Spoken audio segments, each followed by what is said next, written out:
it's fine. We have to do an introduction anyways. So it's Uh, fine. Yeah, he will join us. She will join us. Rasta, let's go ahead. we are now live. Okay, let's go. Good morning. My name is Milan Ježovic. I'm senior fellow at MESA 10 from Bratislava, Slovakia.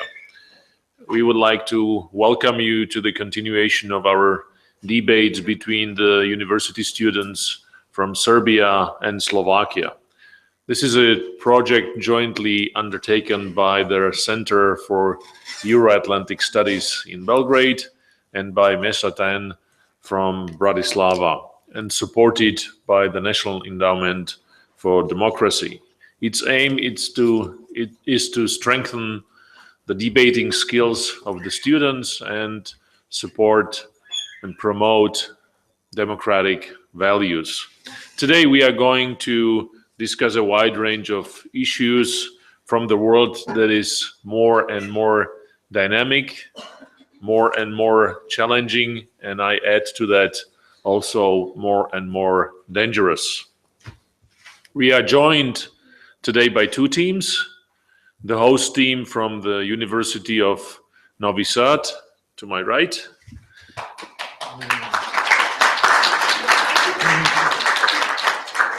and the guest team from the Matej Bel University from Banska Bystrica, Slovakia, to my left. Please welcome them.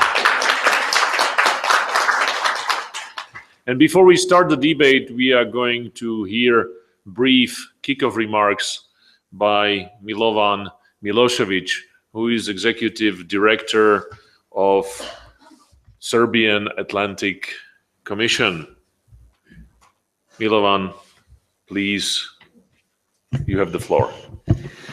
Thank you, Milan, and welcome everybody. I would like to say that it's a great privilege and honor to be a part of the student debates that are organized by MESA 10 and the Center for Euro-Atlantic Studies. I would love to welcome both teams for the debate. I'm looking forward to hearing what your opinions are on the topics that are already suggested. Right now, what I would like to focus on is what the actual Atlantic Council of Serbia does. We are a part of actual big network that is based in Brussels. It's called the ATA. What we do is trying to promote Euro-Atlantic values here. I know it's not a hot topic here. I know it's not looked upon with a smile, but promoting the values that I personally stand for is something that I think is very beneficial for us as a country. Obviously, it's up for debate if someone agrees or not with me. So what I would like to talk about a little bit is what we did and what the Republic of Serbia has done recently when it comes to strengthening cooperation with NATO and what has happened recently. The latest thing is, obviously, I'm not sure how familiar you are with the visit of General Secretary of NATO, Jens Stoltenberg, here. That's not a special visit. There's no special circumstances why this visit was arranged at this point of time. It was just arranged last February, so it's a regular visit. It has nothing to do with migration crisis or any development. So it was something that was already predetermined to take place. Just the date and time was set. What General Stoltenberg was talking about mainly is the relaxation of the airspace restriction that we had over Serbia, included 25 kilometers that we couldn't actually efficiently use since '99 and bombing. One of the things that I do think it's one of the priorities of the IPAP. I mean, Individual Partnership Action Plan is something that was accepted by the government of the Republic of Serbia in January. They selected 6 key priorities in February. One of them was developing political dialogue, which includes visits like General Secretary to Belgrade and a lot of other things. Other 5 priorities were building integrity, which is the battle against corruption. We have public diplomacy, crisis management, cooperation with NATO, PFP, but it's all a part of planning and review process and how training of our military is going to benefit us if we go and our troops train in NATO. Also, what we've done last year and a half, we joined the NATO codification system. for those who don't know, it's basically the largest database of equipment in the Western sphere. It basically entails 17 million, I think, codified parts of equipment. It can be medical equipment, military equipment, and it's just a common knowledge and common language, actually, for countries to buy parts that they need, to sell parts they are manufacturing. So if we all speak the same language, we will remove the surplus of goods, and it will be easier to buy and sell and acquire, obviously, the things we need. I will trying to be as brief as possible. What are some of the benefits that might be if we join NATO? Well, some of the countries that join NATO have tripled their foreign domestic investments. I'm sorry. Basically, for example, Estonia from almost €1 billion tripled to €3 billion in a year since they joined NATO of foreign investments. Same happened in Latvia and Lithuania. So those are some of the benefits that happens when you have a safer country to invest in. At least that's how it's portrayed around the world. Those are just some brief comments I would like to make. If you have any questions regarding anything that I've said, or you have, any other different opinion, or would like to ask anything, I'm here to take any questions. So thank you very much for listening.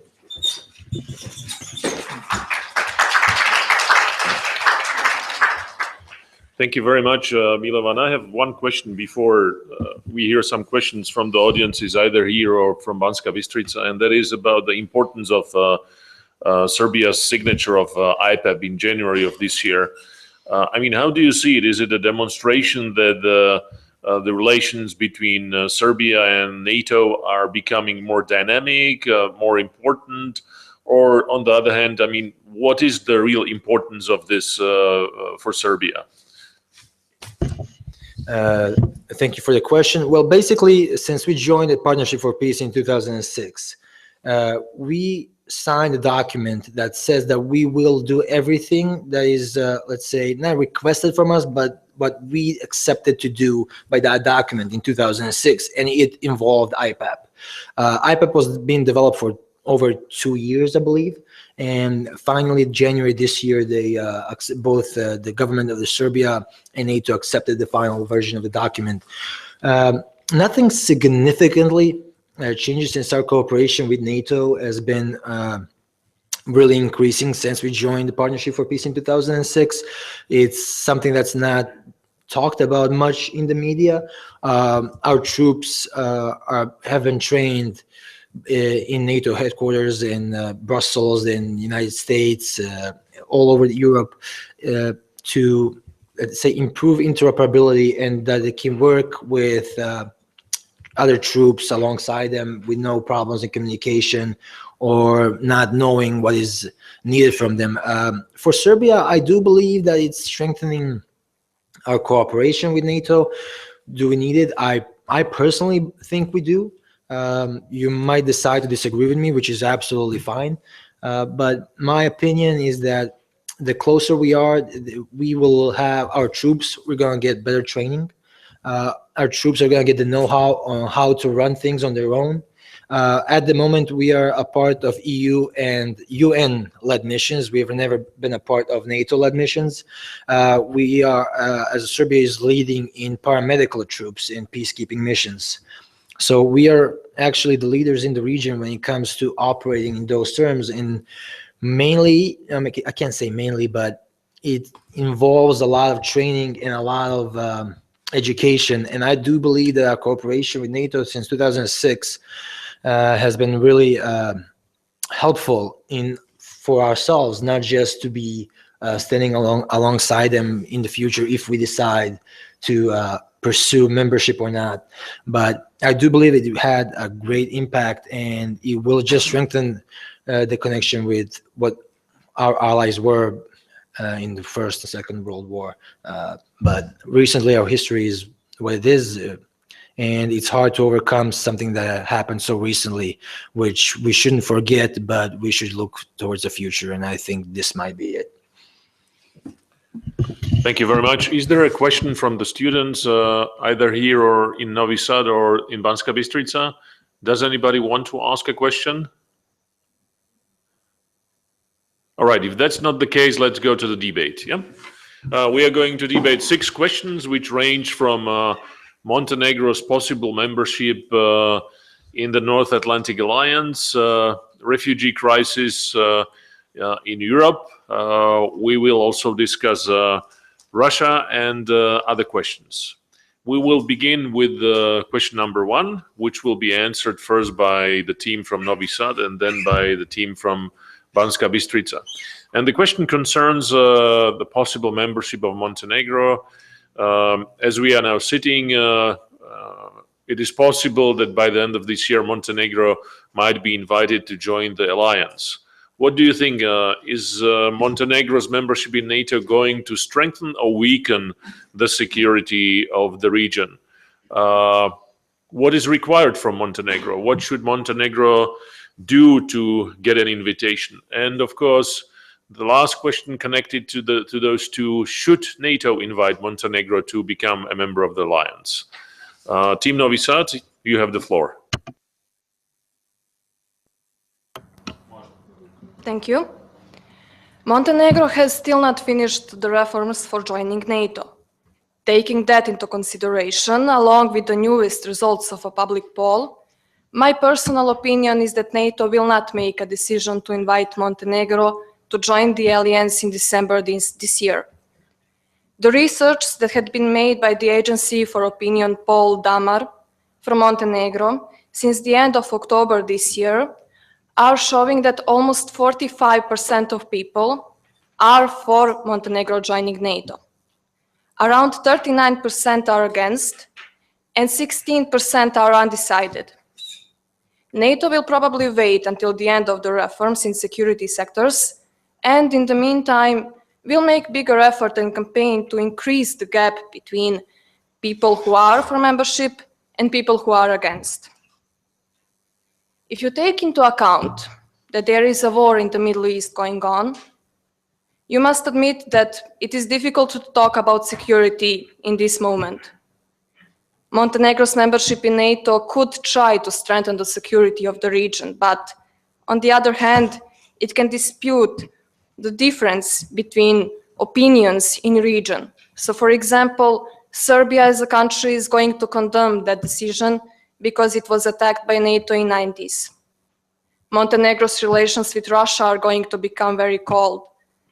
And moreover, France is also a member of NATO, and what has happened last week. In conclusion, I will answer on the last 2 questions. I think that NATO should invite Montenegro to join the alliance, and Montenegro should work hard to achieve that goal. There is a public opinion research in which it can be seen that from the beginning of the year, the percentage of people who are for joining the alliance has increased for 13%. But people probably forgot the main fact. NATO was also attacked by Montenegro was also attacked by NATO in 1999 and took away 7 lives. 1 soldier, 3 civils, and 3 children. Today, government ignored the reactions and protests of people who are against NATO, and other people do not search for justice, and they are for a membership in alliance. If so, in the spirit of democracy, then yes, Montenegro should join NATO and become the first country that was attacked by them and almost 2 decades later is trying to become their member. Thank you for attention.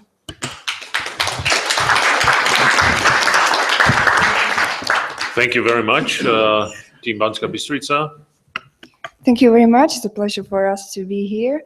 Regarding the possibility of invitation, this prospect looks realistic now because major leaders, especially United States, are ready to support Montenegro's bid because in past year, Montenegro has made a visible progress in 4 key areas important for receiving NATO invitation. This invitation, however, would depend on Montenegro making further progress in those areas, I mean the reforms to tackle corruption, improve rule of law, and ensure public support in country where polls are mixed.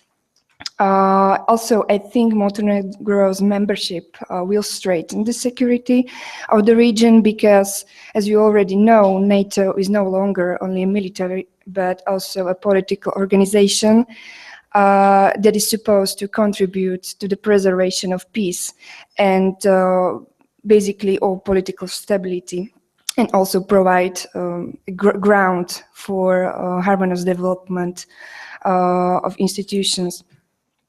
Certainly, I think they should continue in reforms to achieve goals in security sector, because in modern world, as you know, the possibility that small countries can themselves ensure security is very low. Actually, it is almost zero. And at a very unstable but also attractive region of Western Balkans, there is no other framework which could provide or guarantee long-term peace and harmonious development of institutions. Regarding the last question, should not invite Montenegro, I think passing up on this opportunity to invite Montenegro in time for Warsaw summit would be a major error, because NATO Secretary General Stoltenberg often referred to Montenegro as a regional champion, because it's the region's only nation without border disputes. And I think Montenegro is ready to resume the responsibilities of a new NATO member state. So I think continue in open door policy of NATO is really necessary in these times full of threats. Thank you for your attention. Thank you very much. Both teams are getting applauses. I guess this is not for the fact that they have compared the notes before the debate.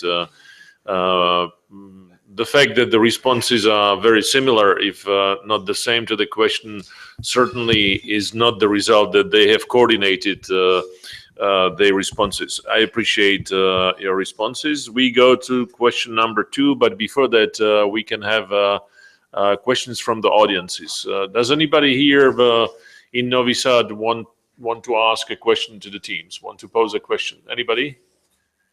On Montenegro's membership in NATO? Nobody? Banska Bystrica, anybody has a question about Montenegro's membership in NATO? You want to ask to the teams? You want to pose to the just teams? a moment. Wonderful.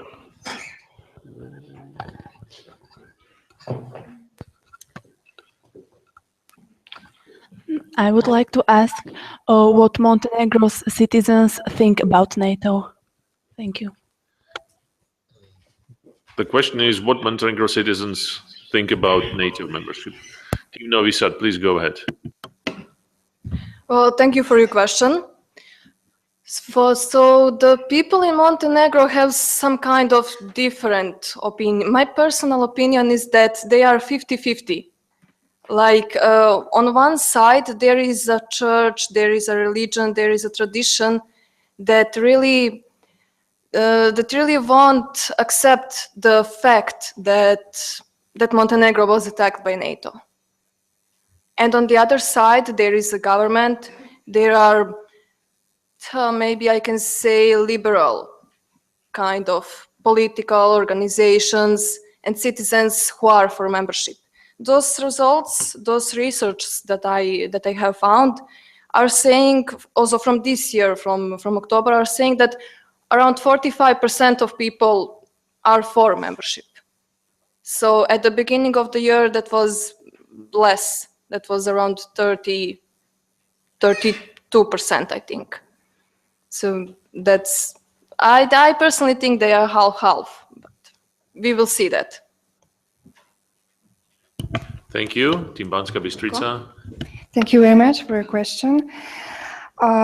Based on the latest data I've all found, comes from the Ipsos Strategic Marketing Survey show. If a referendum on Montenegro's membership were announced, the majority of people, as much as 52%, would support NATO's accession. And comparing this data to the survey by the same agency in June, the amount of people in favor of NATO's membership has increased by 5%.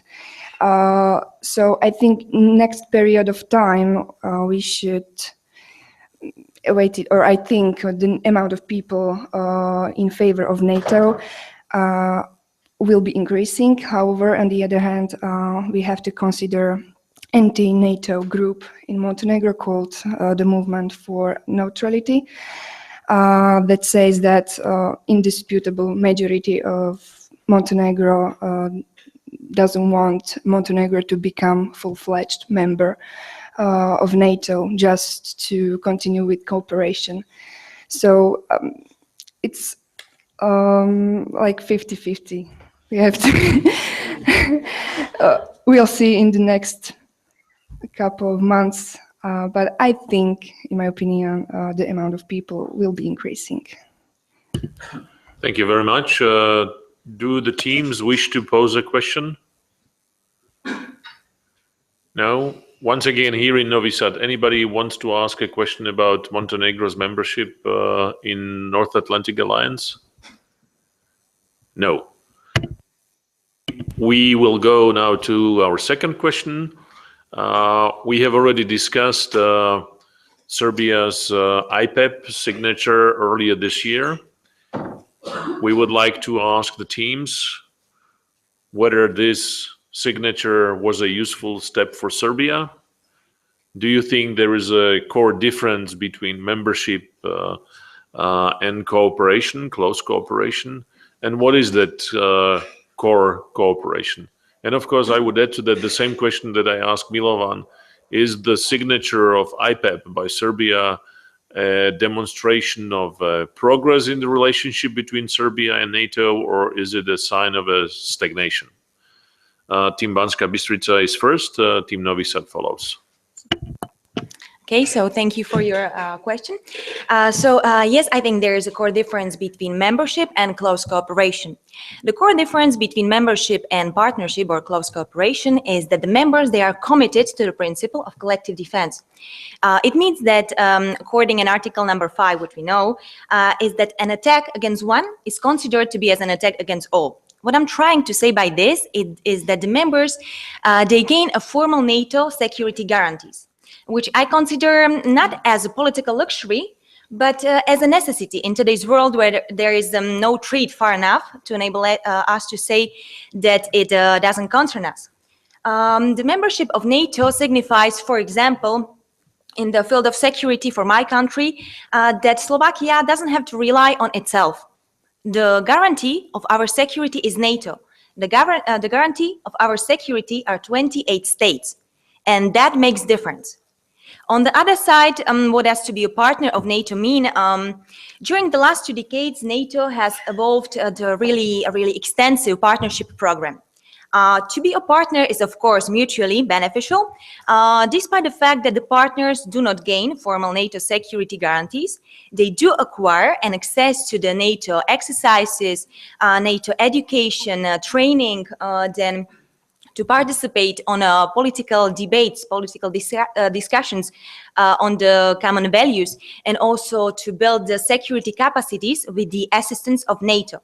To talk particularly about Serbia, all the goals of cooperation are written in IPAP, and the goal of this cooperation is to ensure the stability and security through the defense reforms which were mentioned, and also to stabilize the situation in the Western Balkan, then I can say to fasten the progress, the implementation of the European integration. So to summarize it, to be a partner of NATO for me has a really nice ring, but lacks any kind of formal commitment. And this can be positive, but also negative. So thank you very much.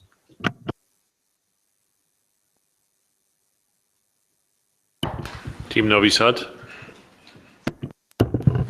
Hello, everybody. From my perspective, the main objective of individual partnership action plan is to transfer pro-Russian countries into the sphere of influence of NATO. Countries which signed IPAP are Georgia, Azerbaijan, Kazakhstan, Moldova, Montenegro, Bosnia and Herzegovina, and Serbia. We can notice that some of them were in Soviet Union, and some of them have or had close relations with Russia. Personally, I'm against Serbia joining the NATO. In order to enter the NATO, Serbia would have to devote 2% of our GDP to the military and 20% of that for investments. My opinion is that knowledge is the biggest treasure that one country has. Yes, currently we are spending a little less than 2% for the military, but on the other side, Serbia is spending less than 1% of our GDP for education. So entering the NATO will cost Serbia a little more than we are already spending on military, and our education won't get better. So in long term, our educational system will continue to suffer because we are giving too much money for the military. Second reason is relatively recent bombardment of Serbia by NATO forces, which people in Serbia won't ever forget. The people are aware that NATO didn't have approval of Security Council of UN to attack Serbia. Also, people are aware of the fact that NATO didn't only strike military targets, which was main objective of their mission. One more reason is that airstrikes left long-term consequences on the population of Serbia. According to NATO's data, which were given to UN, they fired 30,000 projectiles of type penetrator on Serbia, which contained depleted uranium. As almost everybody knows, depleted uranium is radioactive, so it left long-term consequences on population. Above everything else, nobody was punished for these war crimes. Nobody was punished for striking non-military targets. Factories, TV stations, bridges, railroads, and many more objects were destroyed, pushing Serbia deeper into the quicksand of economic disaster. Serbia has never recovered from that damage, and that will be always the stain on NATO's reputation in Serbia. The core difference between membership and close cooperation is that Serbia doesn't need to be part of conflicts which NATO is already participating in, such as conflicts in Afghanistan, Libya, Pakistan, and nowadays Syria. Serbia isn't obliged to participate in those conflicts. On the other hand, I think that IPAP has some good sides too. Serbia is a relatively young democratic country. We have this political system for about 20 years, which means we can still fully implement democracy in our political life. That kind of changes goes step by step, and I find that IPAP, amongst other action plans, can do something good for democratic processes in Serbia. Some of the main things that Serbia has to work on are integration into EU, regional cooperation, human rights, rule of law, economic reforms, strengthening bilateral relations with neighboring countries, and so on. Advancement in diplomatic activities is crucial for Serbia's future, because nowadays diplomacy is stronger than ever before, and it can be more efficient than any war. Thank you.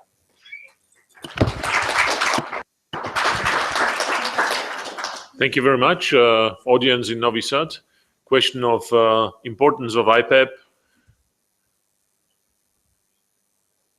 Anybody wants to ask a question on the relationship between NATO and Serbia? No? Banska Bystrica? Do you want? Okay, we have a question there. Hi, I want to ask you, what exactly does the implementation of the individual partnership action plan mean for Serbia? Thank you. Wonderful. Question to be answered first by Banska Bystrica and then by Novi Sad. Okay, thank you for your question. With the signing of Individual Partnership Action Plan, Serbia has entered a new phase of its relation with NATO. A new phase that represents the highest level of cooperation that a non-member state of NATO can achieve. This document is very important. Why? Because it opens the door for a new dialogue for NATO and Serbia in plenty of spheres, in plenty of fields. Whereas in the past, the cooperation was focused more on the Ministry of Defense and Armed Forces, the future cooperation under the IPAP is focused more on the Ministry of International Relations, Ministry of Interior, Economy, and so on. So to keep it simple, IPAP for me is something like the combination of the policy of Serbia, its reform goals with the NATO collective recommendations. And now let's talk about the practice. What does implementation of IPAP means for Serbia? Surely it means the modernization of the defense system, armed forces, some economic reforms, surely the improvement or strengthening the institutions of Serbia to make the implementation of European acquis faster and more easier, and firming or signing the SOFA document with NATO member states. So there are plenty of goals of the IPAP. I've mentioned just really few part of it. To summarize it all, for me, signing of IPAP means a change for Serbia. I know that people don't like change, they are afraid of it, but I really honestly believe that this is like the step in the right direction, and maybe for the better future.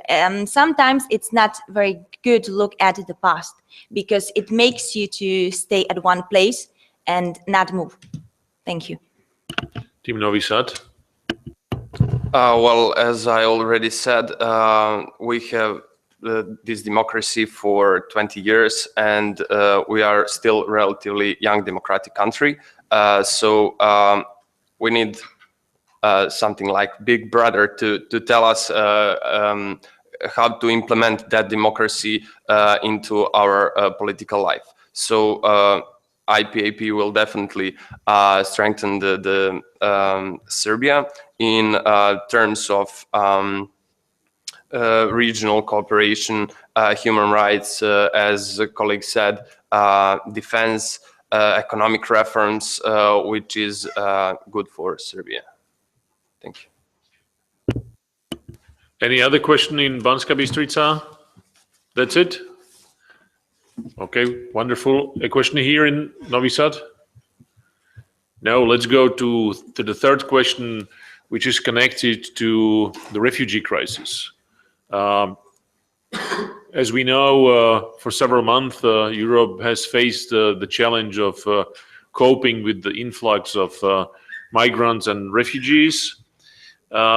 And we would like to know from both teams, what do they think, whether Europe, after the crisis, will come out of it stronger or whether it will be weaker? And what we also want to know is what, in their opinion, is needed that the European Union does, both domestically and internationally, to address this difficult and important challenge. Team Novi Sad is first, Team Banska Bystrica follows. Thank you. Well, this year was marked by a huge influx of refugees to Europe, and most of them coming from Syria. And I believe that the European Union wasn't ready to face this crisis. And in the last few months, the EU has shown its inability to cope with it. First of all, I would like to mention the meeting in Brussels in September, where the EU agreed to relocate 160,000 refugees from Syria, Eritrea, and Iraq. In order to reduce the pressure on most affected member states, such as Greece and Italy, they had to introduce a quota system and to allocate people to other EU member states. But unfortunately, only 3,216 places have been made available so far, and only 158 people were relocated. So in more than 2 months, that is 158 people out of 160,000 refugees. Even though this relocation was projected to take 2 years, unless the EU increases its current pace, this would take more than 160 years to complete. Despite the fact that EU leaders had more than enough meetings on this topic, the states were unable to provide the required money, manpower, and resources. As far as financial pledges are concerned, there is a shortfall of 2.2 billion euros to reach the amount pledged for refugee-related organizations and funds. And moreover, only few member states have responded to calls from Serbia, Slovenia, and Croatia to provide resources they need to cope with this crisis. On the website of the European Commission, you can find exact information about what was requested and which countries have responded to those requests. For example, only Austria, Luxembourg, Hungary, the UK, and Romania responded to some of requests by Serbia. However, these things mostly include only protective gloves and masks, so many of the things all three countries need still have not been delivered, including essentials such as beds, blankets, or first aid kits. Another question that arises here is, why are such wealthy countries doing so little to help? I believe that they are more focused on keeping immigrants on the other side of their borders, probably because of the fear of cultural differences, potential conflicts, and of course, in the light of recent events, the most prominent one is the fear of terrorism. Also, another problem is that many states have reintroduced border controls, which is a risk for the Schengen zone.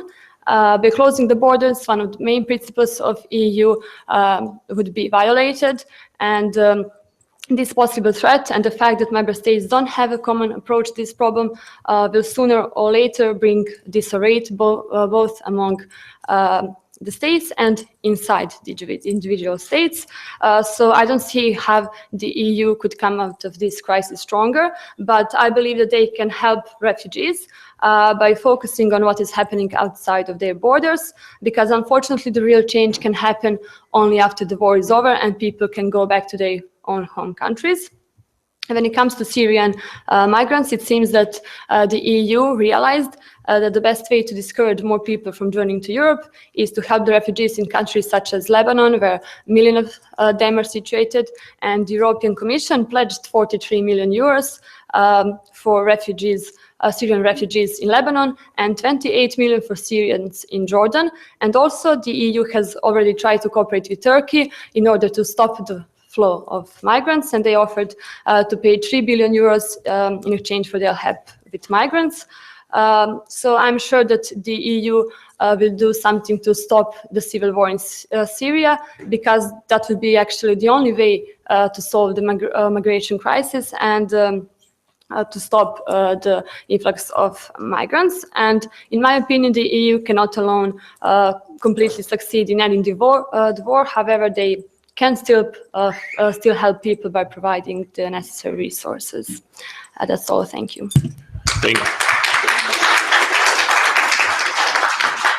Thank you, Banska Bystrica. Well, thank you very much for your question. Basically, I can see two scenarios of how this crisis might end up and how it will affect Europe. One is good, that one not so bad. So let's start with the latter. Basically, as you said, we have this problem that we have no clear rules on how to deal with these migrants. Basically, because every country has its own asylum system, which of course is problematic for obvious reasons. We have no common ground on which to accept these refugees and on which to relocate them into EU states. So you end up with a situation where Slovakia and Hungary and Czech Republic are not willing or in many cases able to accept these refugees. But on the other hand, you have countries like Germany or Scandinavian countries who are still very much willing to accept at least some of the portion of migrants. Now, I think the bigger problem in this scenario would be that there's this atmosphere of maybe fear, I should call it.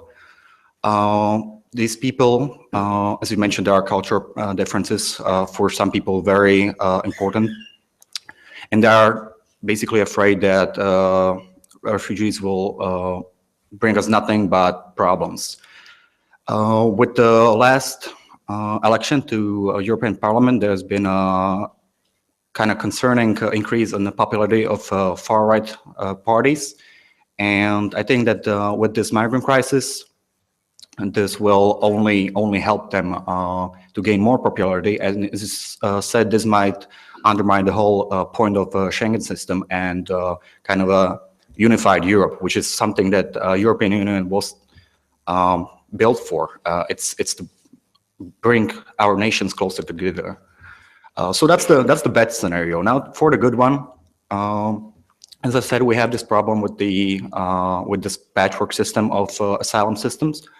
But if we can make one platform that is clear and is effective, then this will only mean that Europe will become stronger as a whole. Now, for the foreign policies, you mentioned stopping war in Syria, which, yeah, of course, that would be amazing. But I don't think that we would be able to. We will be able to stop the influx of refugees, but we won't be able to get those who are already here back home. So we need to work on relocating them and then integrating them into our society with, of course, kind of keeping their culture alive but compatible with ours. Thank you.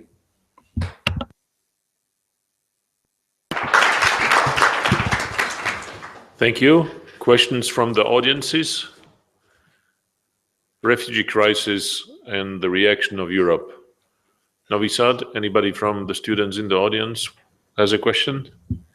No? Banska Bystrica, anybody has a question on refugees and Europe's ability to cope with it? Okay, we have a question there.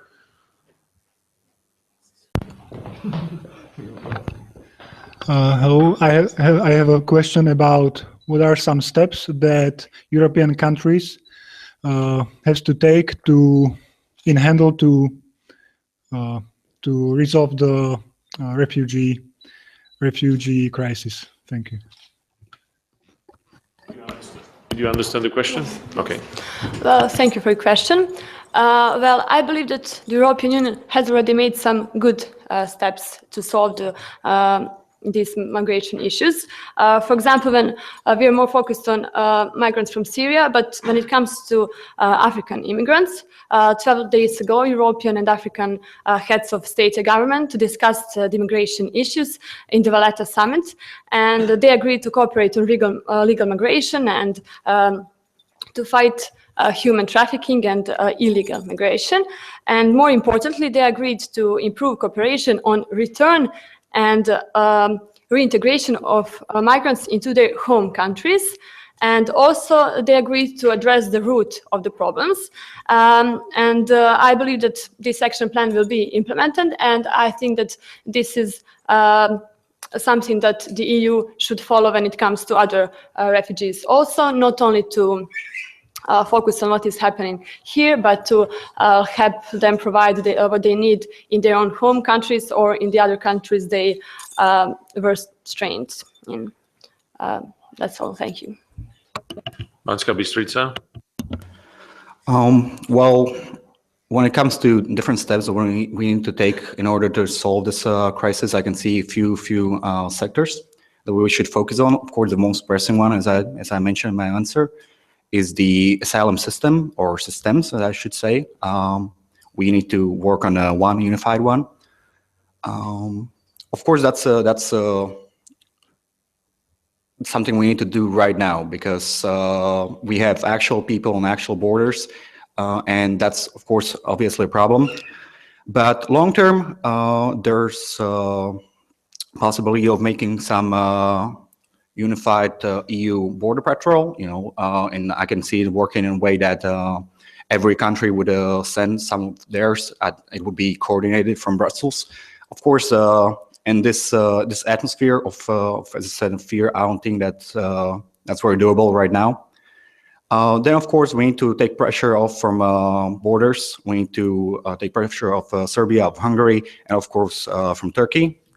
I think the EU and Turkey action plan is should work fine with that. And then, yeah, stabilizing the situation in Syria and Algiers as well. Thank you. Any other questions in Banska Bystrica? If that's not the case, I have one question for both teams, and that is connected to the freedom of movement. As you know, European Union table stands on four legs, the four freedoms. And one of those freedoms is the freedom of movement, and its expression, institutional expression, is of course Schengen. Do you believe that Schengen will survive this wave of migrants and refugees? And in addition to that, as we are watching the terrorist groups in Europe and their activities, do you think that the member states in the European Union might be prompted to be rather closing the borders than to take care about the protection of the outer border? And just a sideline note, of course, there is a big difference between all those people who crossed the border of Europe. Not all of them are migrants and not all of them are refugees, because in order to be refugee, you need to fulfill certain qualifications, and those qualifications have to be established. So when we are talking about refugee crisis in Europe, we are of course generalizing, trying to cope with the influx of the people, because not all of them are refugees. But let's go back to Schengen. Do you believe that Schengen will be weakened, that EU citizens might face more problems in the checkups between the countries, or rather we can expect that the member states will be able to agree that there is a necessity to protect external border in a better way? Team Novi Sad, Team Banska Bystrica. Well, I'm not sure if the Schengen will survive. I think that is the race with time. And unless something is done very soon, I think that the borders will stay closed. As we already mentioned, now there is a strong fear of terrorism and other cultural differences and potential conflicts. And we can see that most member states have a domestic political point of view, and they are, of course, concerned about their nations.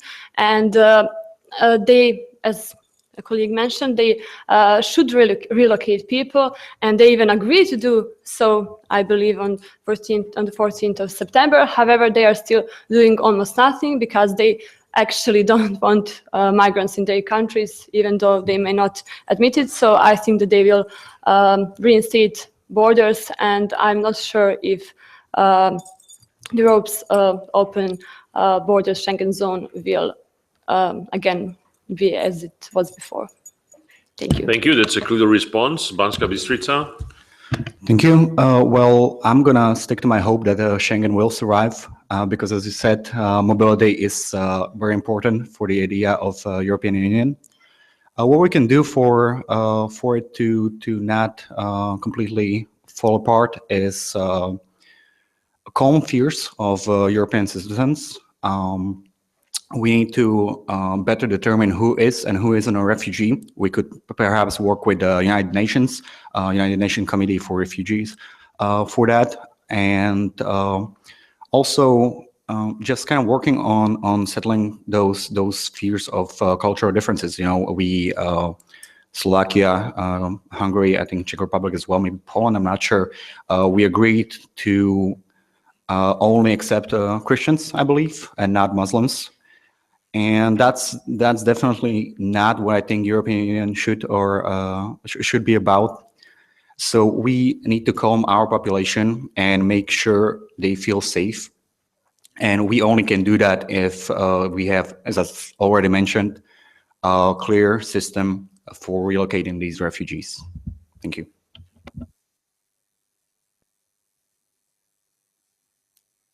Sorry, going back to the audiences, anybody wants to ask a question on migration, refugees? No? We can go to the fourth question. The fourth question deals with the EU integration of Serbia. Serbia is negotiating its membership accession conditions, and what we would like to see is whether you are able to put EU perspective and the security of Serbia in one line. And that is, can the membership and EU integration of Serbia alone be a guarantee of Serbia's security, both national and regional? Or in other terms, how otherwise can Serbia guarantee its security? Team Banska Bystrica, then Team Novi Sad. Okay, well, let me take this one as well. When it comes to regional and national securities, I think there are some core differences. If we're only talking about national security of Serbia, then I don't think that only EU integration would be enough. Of course, the national security is a question with many layers. There's economic factors, there's demographic factors, political factors. So only integration with the EU would not be enough. Would it help though? I think definitely. If Serbia would closely align or even become a member of European Union, we could provide them with important know-how and just hopefully just help any way we can. Now, regional security, that's a different question, as I mentioned. In that case, yes, I think it's very important to be part, well, not maybe European Union, but any sort of multilateral organization, because regional security by definition is something that needs to be taken care of not just one country, but in many. Now, I believe Serbia in the past, you expressed your will to stay neutral. I think in 2007 that was, and yeah, that's absolutely understandable considering your strategic position as well as, of course, historic aspects of your relationship with NATO. But to be honest, there's been many steps in, I think, a very good direction. The partnership of peace in 2006, and of course this January. So to be honest, to answer the question, what Serbia has to do in order to be secure, I'd say just keep doing what you're doing, and you will be fine. Thank you.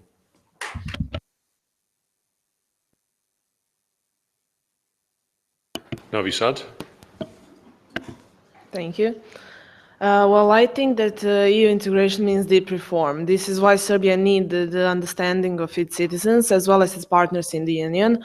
EU accession negotiations are not aimed at achieving a record-breaking speed in the opening of chapters, but for opening of individual chapters to support dynamic of reform process, to stimulate their consistent and timely implementation.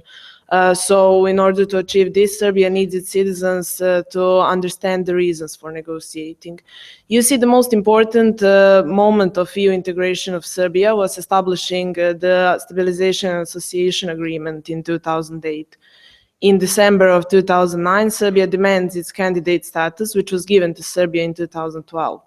I see this as opportunity to Serbia. This could change its law about corruption, because corruption is the main thing that the EU is fighting against. Another important item is status of Kosovo. President Tomislav Nikolic said that we should better be poor than lose Kosovo. If the recognition of Kosovo emerges as a precondition for EU membership, this will be a clear signal that Brussels does not want Serbia to be a member, and the alignment with Union foreign policy will be a difficult task for Belgrade. We can't speak about national regional security without mentioning Russia. My opinion is that Serbia feels abandoned by both European Union and Russia, despite trying to please both. The Ukrainian crisis was supposed to make Brussels reach out to Western Balkan states, not scare them off. On one way, EU countries stripped Serbia's legal sovereignty over the province of Kosovo 8 years after the war was over by an illegal Albanian declaration. And on the other way, EU claims that Ukraine has the right for its sovereignty over Crimea. and no wonder why Serbian nation sees this as one of double standards. I think that Serbia needs to change its policies toward Russia. It is very hard to implement all the European policies, not only because of the economic situation when you're not part of the decision-making process. Practically, this means that Serbia puts a condition on the condition, it starts negotiation and then gradually gives up on Russia. A recent research by IBSA Strategic Marketing showed that Serbian citizens have more positive attitude toward Russia than toward the EU, but that they would prefer that their children live in EU than in Russia. I think that this shows that after a long period of confusion, Serbian citizens finally came to understand and decided our future belongs with the club of European states. My opinion is that Serbia cannot make progress without any of these elements, but in order to be able to make any progress, it needs to begin. And to begin, Serbia needs to be aware what is more important, the relations with Russia and Kosovo or the EU. My personal opinion is that Serbia needs to give up on Kosovo step by step, because only in that case EU integrations would be completed. Serbia should be given an approximate EU entry date to stimulate it to continue its effort, but also to convey hope to the other Balkans to remain committed to reforms. And I believe that the continuation on the high-level dialogue will be opportunity for eliminating some of these uncertainties and to guarantee security, national and regional. Thank you.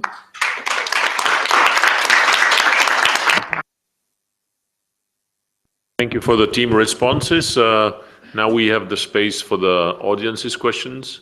Banska, Bystrica, you want to ask a question?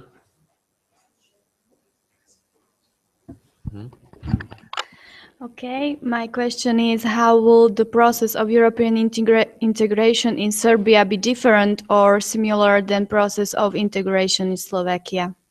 Thank you. Okay.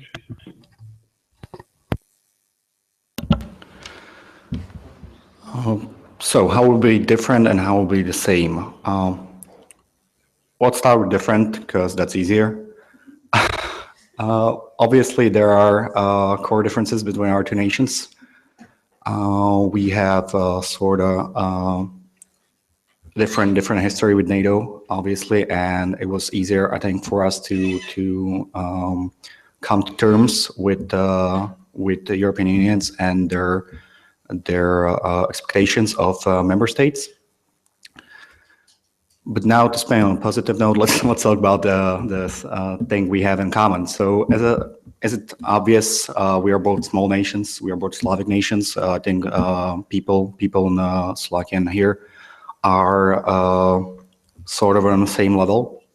You mentioned, for example, corruption problem, which is something the EU helps with, obviously. That can be achieved by following Copenhagen criteria, which helped us a great deal back in the 90s when we had our human rights record was, well, I don't want to say disaster, but it was disaster.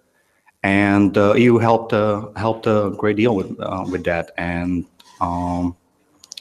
if Serbia would be interested, of course, in joining EU and just follow the steps that EU will plan for them, everything should go according to plan. Yeah, thank you. Novi Sad? Well, my opinion is that we have more differences than similarities, because we have this problem of Kosovo, and because if Serbia gives up on Kosovo, it's the main thing for EU, and of course there's a problem with Russia and Kosovo on one way and EU on the other way, because that's not like one to each other. And I think that only if Serbia would give up to Kosovo, only in that case EU integration would be completed. So you mentioned the problem with Russia. What can you explain that? Can you elaborate on that? No, I think about Serbian citizens and their feelings about Russia. Novi Sad, does anybody from the audience want to ask a question about EU negotiations and Serbia? Yes, please. Yes, just Okay, so the first question is, are we ever going to join the European Union? Because, or are they just going to prolong it every time we get closer? Because, for example, Turkey is, I think, trying to join for a very, very long time, and from my point of view, they're not in close. That's the first question. The second question is, does the EU really guarantee prosperity?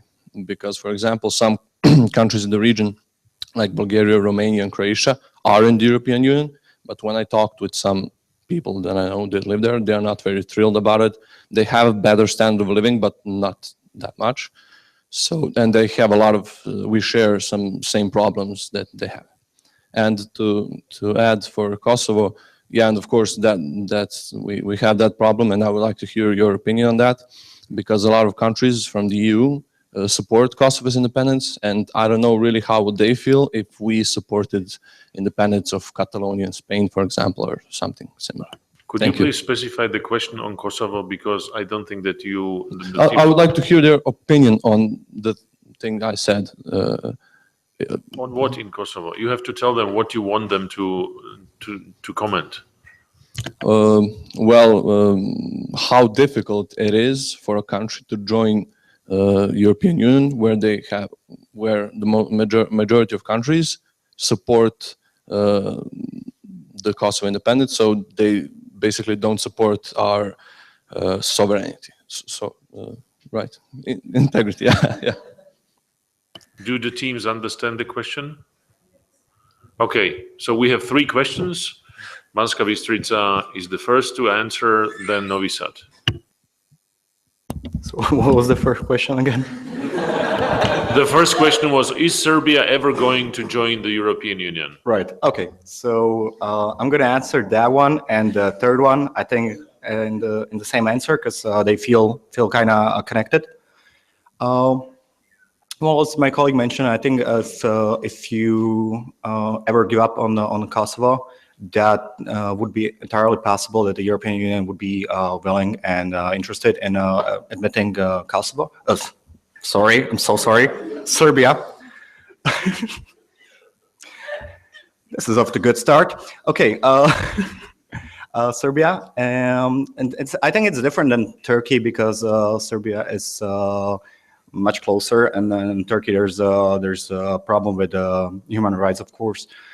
So I don't think those two are very comparable. And yeah, if you give up on that, then absolutely, I think it's possibility for Serbia to join the European Union. But if you ever decide to give up, that's absolutely not my place to say. I'm not from here. I'm not gonna comment on that. And the second question was, does the EU guarantee prosperity? Right. Well, no, nothing guarantees prosperity. There are only 2 things certain, right? Debt and taxes. So I don't think European Union guarantees prosperity. I think it helps with prosperity, and I think it's definitely in interest of every country to try and be as connected with other countries as possible, because that's just the world we live in right now, and we can't afford to live in a bubble, I would say. Thank you. Team Novi Sad.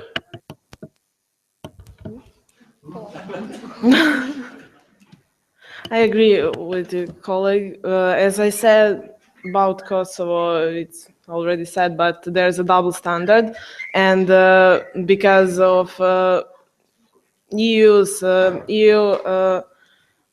on one way, EU countries stripped Serbia's legal sovereignty over the Kosovo, and EU on another way. EU claims that Ukraine has right for sovereignty over Crimea, and that's why Serbia sees this as one of expected double standard. And I would say that Turkey is 50 years in the process of EU integration, and Serbia is only from 2012.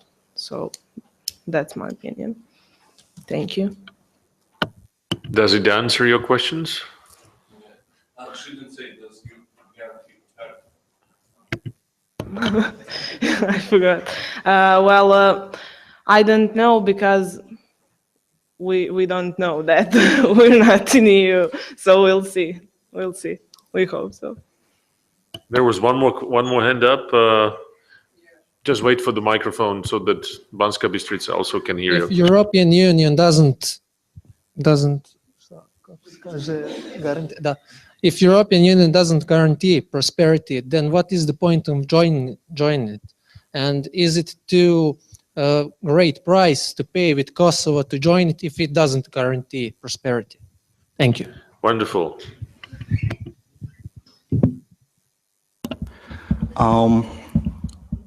Well, as I said, it doesn't guarantee prosperity. It helps. I think there's no 100%. You'll join European Union and everything will be fine. That's not how it works. And I mean, to be honest, to answer the second part, what's the benefit? And is it worth it over Kosovo problem? That's really not up to anyone else to say, but Serbia, to be honest. So I can't really answer that. If just talking for myself, yes, I think it does. But again, I don't live here, and I'm not really connected on emotional level with the Kosovo problem. So I think this question is for population of Serbia, for people of Serbia. Thank you. Well, yes, like I said, it's my personal opinion that Kosovo, that Serbia should give up on Kosovo. I mean, not like this time, but in the future, Serbia needs to give up on Kosovo if that's what European Union wants from us. And I said that I hope that this would give us prosperity that we want.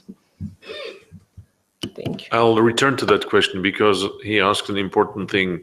If the EU does not guarantee prosperity, what is the point of joining the European Union? Could you elaborate on that?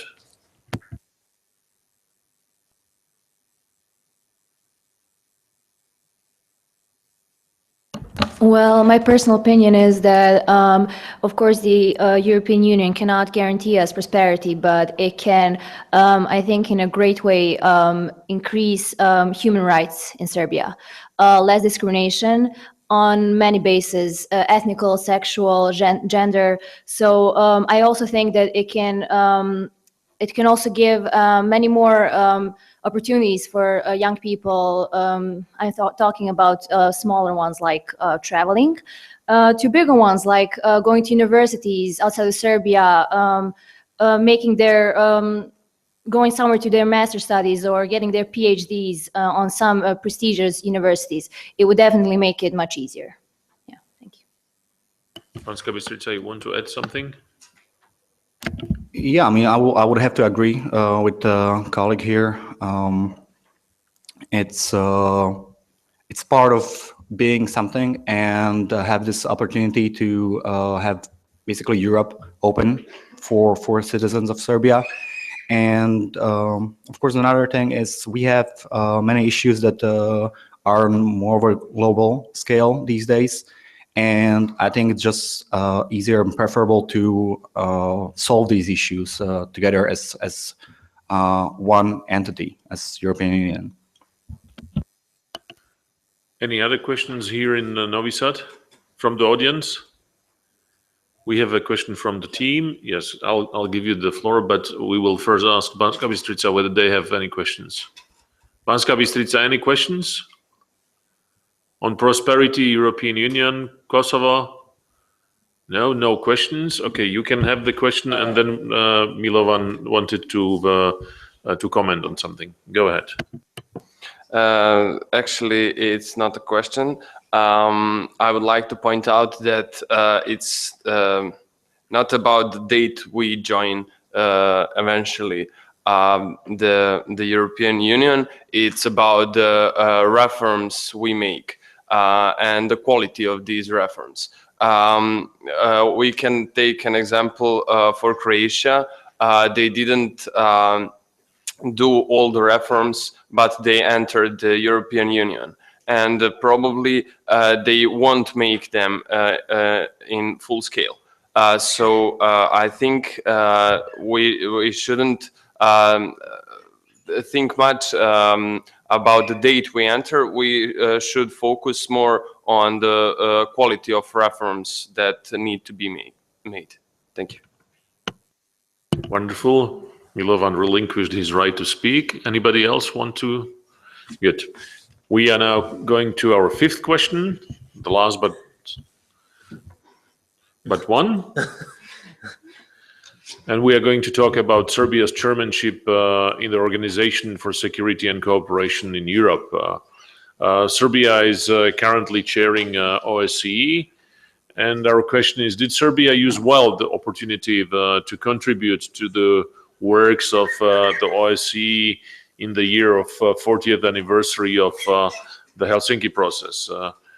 Team Novi Sad will begin and Team Banska Bystrica will follow. Thank you. Well, my personal opinion is that Serbia did not use its chance well at the OSCE this year.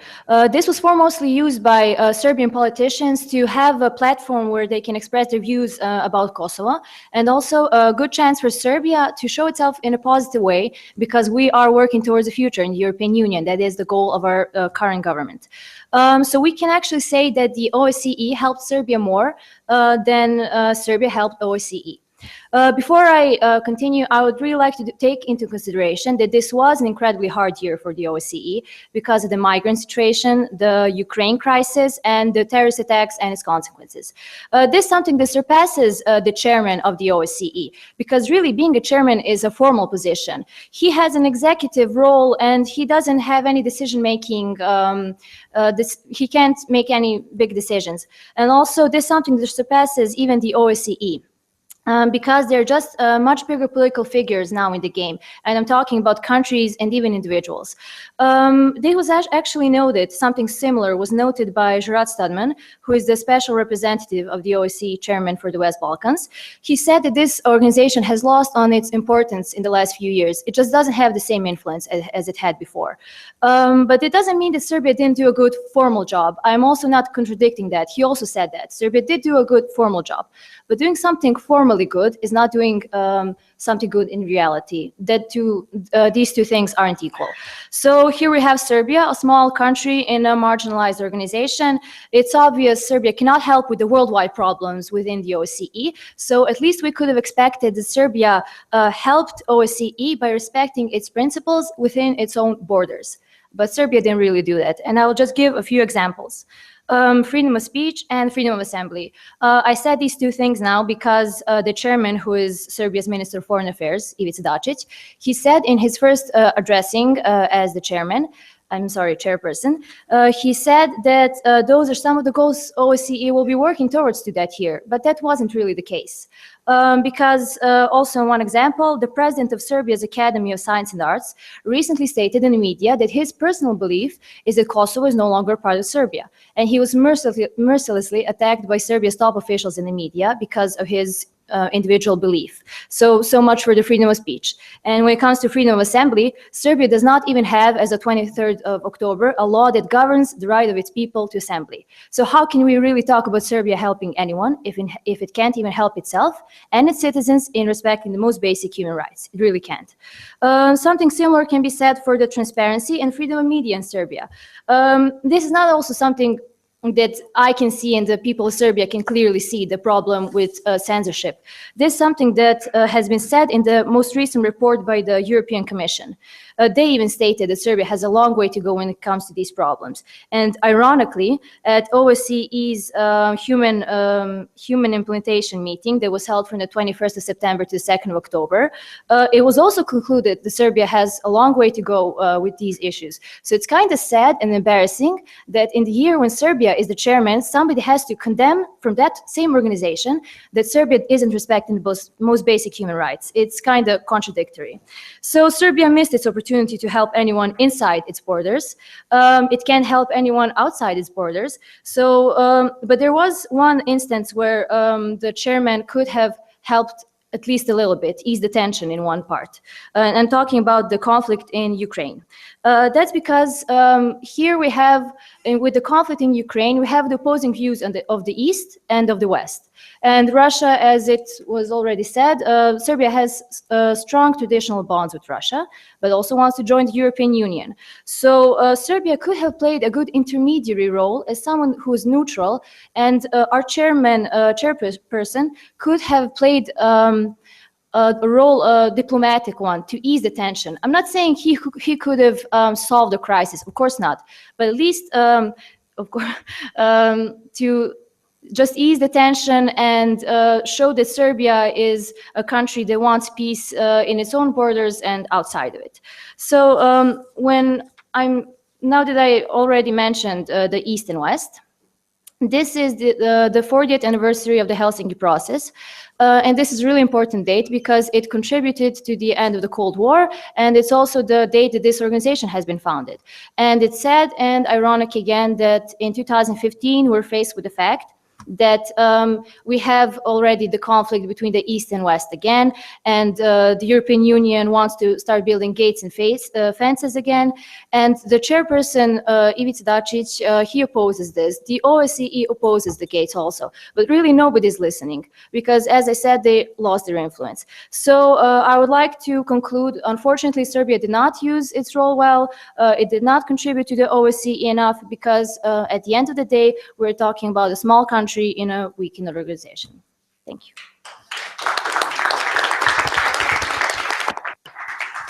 Banska, Bystrica. Wow. First of all, hi guys. It's an honor to be here with you. I really thought I would surprise you with my answer, but I have the same statement and my answer is no. But my point of view is a bit different. I don't really think that Serbia missed this opportunity.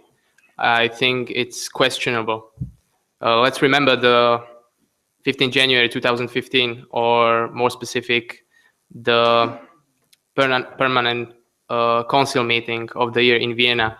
It was stated there that this year will be about rebuilding trust and confidence in the region. And I believe that we have seen that the organization was successful, because the chairmanship worked really hard to ensure a leading role in trilateral contact group. And we have witnessed the special monitoring mission. I believe this mission has become an essential what was the word, factor of stability. And my personal opinion is that this mission was the most visible element of the OSCE response to the crisis in and around Ukraine. But I think the opportunity of this anniversary was used at least pretty well, because we can remember that 40 years ago, the political leaders found the courage to achieve a pragmatic compromise that served us well for decades, and in a much worse divisions than we have today. So I found this opportunity didn't quite missed, because it encouraged we can be encouraged to restore the trust and confidence. And you just said that you think that OSCE lost his political relevance. Yeah, it did. But these last 2 years were quite important for the organization. The last year, the Swiss chairmanship, they revived the OSCE's political relevance, and now I believe Serbia's chairmanship did restore the trust, because they were leading the trilateral contact group, and if this isn't trust, then nothing else is. So actually, this is my commentary to your question, but I support your statement.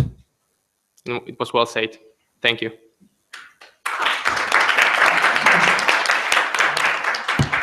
Thank you. Now we have an opportunity from the audiences. Anybody here in Novi Sad? No, nobody. Anybody in Banska Bystrica wants to ask a question on the Serbia's chairmanship in the OSCE? Nobody. We are coming to our last question, and that question is about Russia, and its new assertiveness and aggressivity. We have seen Russia being very active in Ukraine. We have seen Russia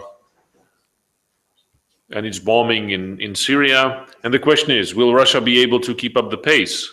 And after Ukraine and Syria, do you believe that Russia will be stronger, or will it be weaker internationally? And what will Russia do next? What do you think that Russia will do next? What can we expect? We have Banska Bystrica first, and then we have Novi Sad. Thank you for your question. Well, as you mentioned, Russia has been recently very active in Ukraine and in Syria. And my point of view is that in current state of its economy, Russia will not be able to sustain these military operations for much longer. Now, why? Because the Russian economy has been in stagnation, or maybe even in recession for the last couple of months, since oil price, according to some researchers, have dropped by 50% since 2009. And obviously, economic sanctions from EU and US don't help Russian economy.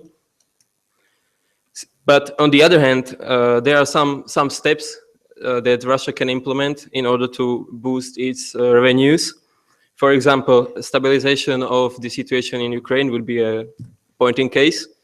And also to diversify its economy would be good, since it is pretty dependent on its revenues from petro export. And Russia has a great human capital which it doesn't use if it depends only on this type of industry. And also there are major shares of the state in many key companies such as Gazprom, Rosneft, Sberbank, etc. And if state owns the majority of a company, that means that the company is, well, it's less transparent, less competitive, and is highly influenced by political parties and the current situation in a state. So will Russia be able to keep the pace? I think it's maybe too soon to say, because it will be highly dependent on its ability to make cunning decisions in the future. And to the other part of the question, whether it will come out stronger or not, well, my opinion is that it already did come stronger.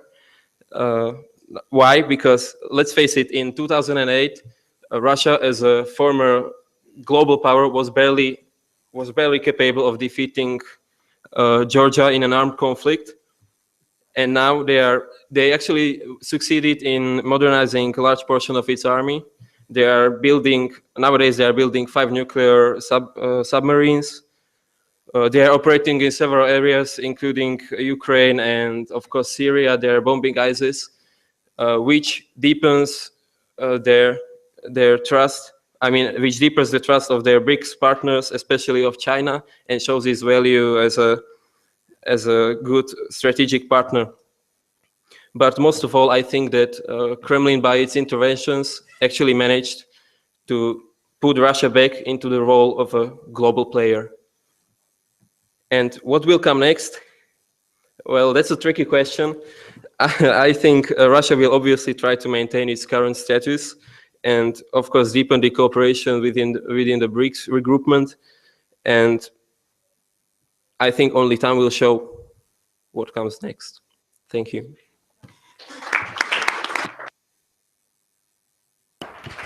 Novi Sad.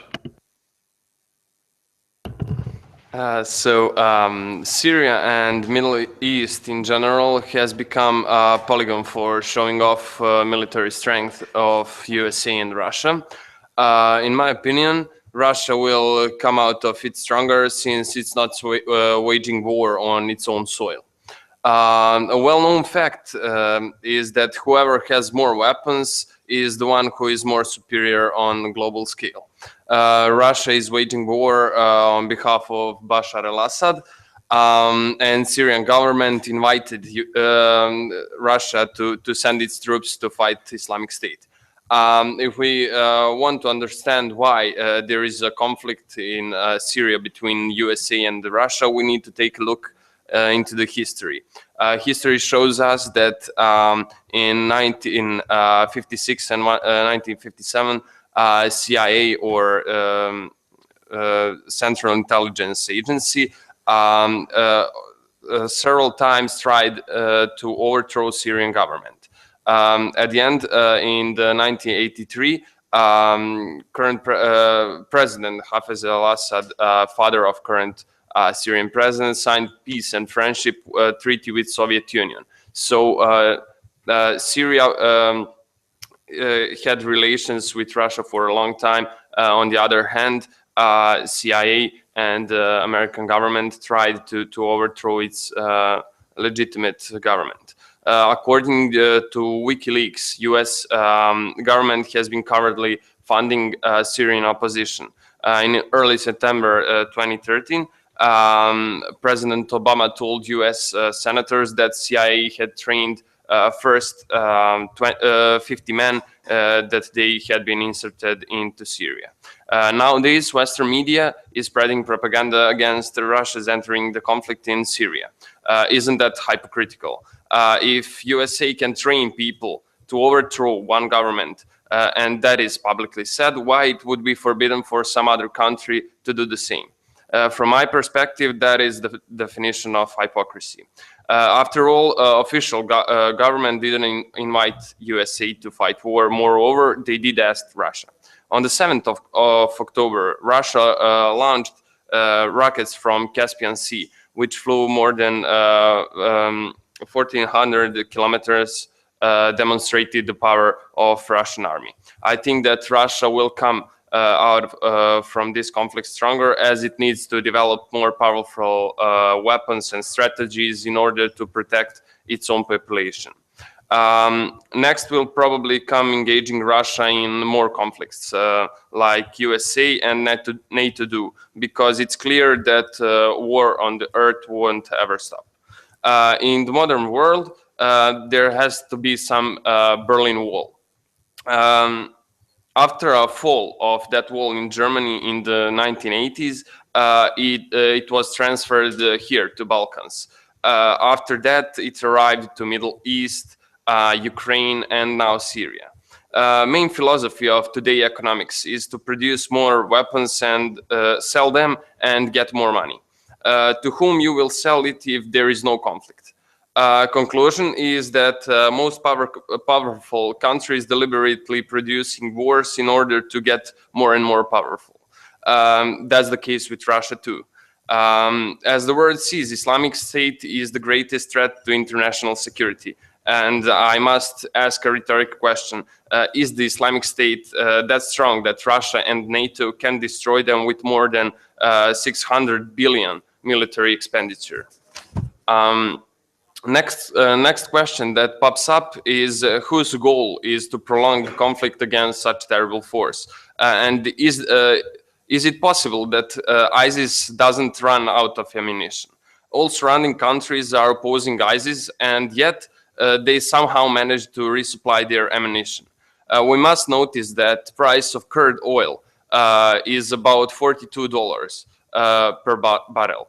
But on the other hand, its price about 1.5 years ago was almost $110 per barrel. According to that, ISIS is earning more than $3 million a year from selling oil, human trafficking, kidnaps, selling the antiques, and so on. So the main rhetoric question pops up: who is buying their product and who is financing this war. Thank you.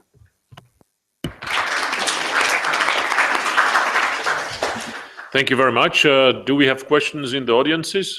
Novi Sad here. Question about Russia? No? Do we have a question in Banska Bystrica? Okay, we do.